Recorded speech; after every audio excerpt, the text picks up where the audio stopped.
Why was Joseph able to turn his life around? Because he did not let his character become corrupted while he was in the valley. Have you ever noticed that Joseph in the Bible was never someone who had smooth sailing?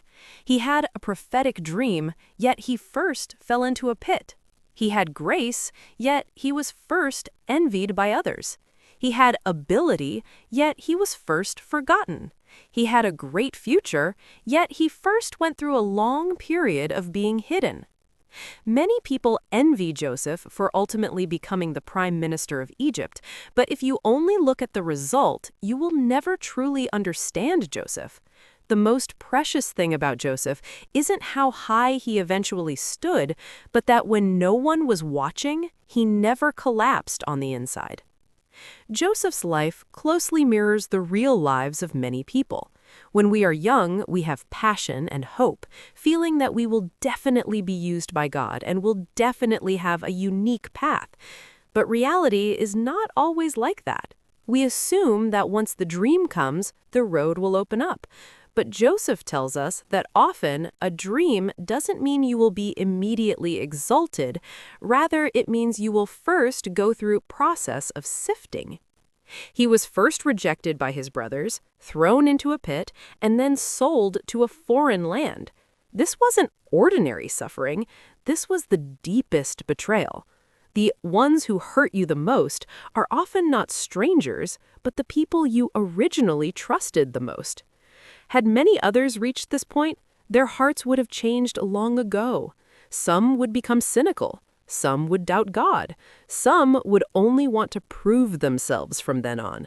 And some would learn to protect themselves with coldness. But this is exactly what makes Joseph so rare. The environment could crush him, but it did not twist him. People could mistreat him, but they didn't turn him into another evil person. This is true maturity.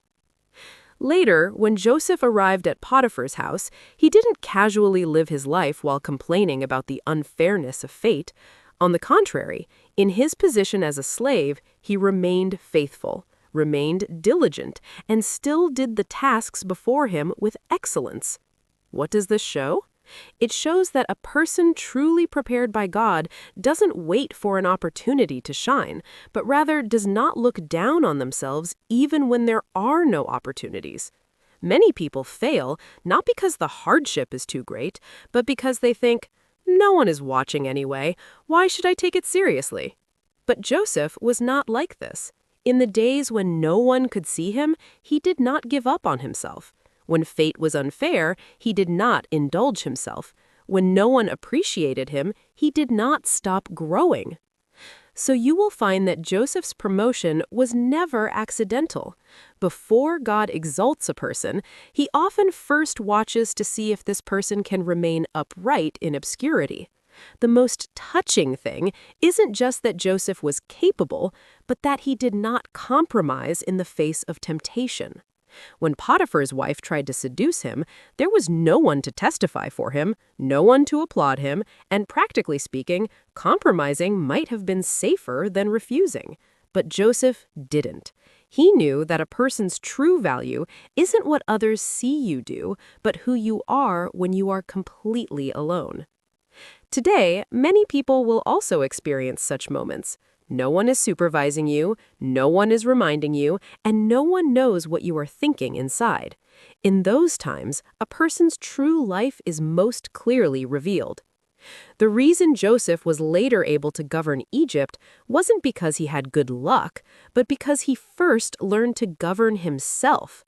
If you give a high position to someone who cannot even control their own desires, that position will become their trap. As a result, Joseph went to prison for his integrity. You see, his life always seemed like this. Doing the right thing didn't necessarily bring an immediate reward. Persevering didn't immediately bring understanding. Being faithful didn't immediately bring remembrance. This is exactly the most piercing part of Joseph's story. We often assume that as long as we are earnest, God should immediately open a way.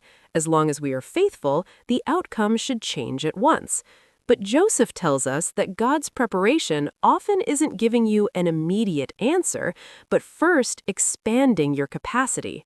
The pit shaped his patience. The life of a slave shaped his faithfulness. The prison shaped his quietness and waiting. Without the prior breaking, you cannot carry the calling that comes afterward. Therefore, Joseph's true turning point wasn't Pharaoh having a dream, nor was it him being brought out of prison.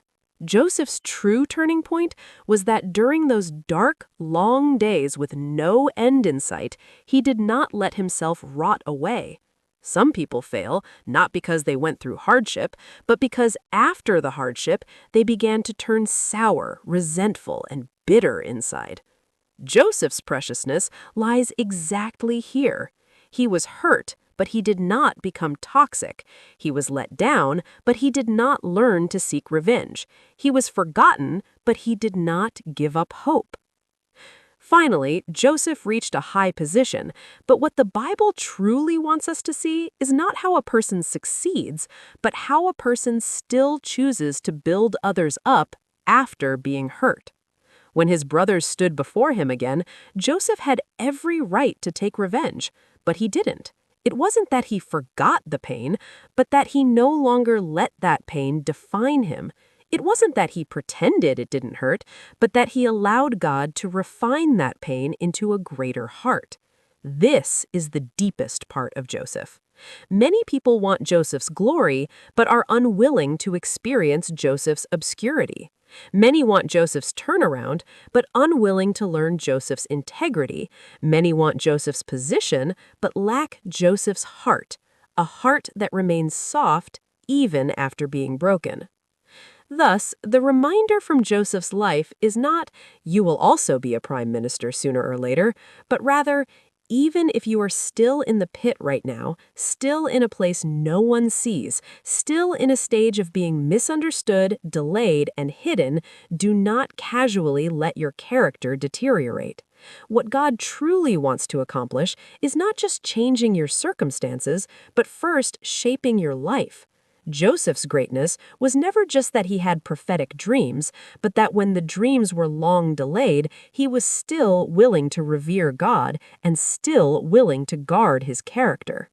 It turns out, a person's strongest moment is not when they stand in a high position, but when they are in the valley and still do not lose their light. Joseph tells us that a person used by God may not be exalted first, but must certainly be prepared first. Being ignored by people is not terrifying. Being crushed by circumstances is not terrifying. What is truly terrifying is a person letting themselves rot in the darkness.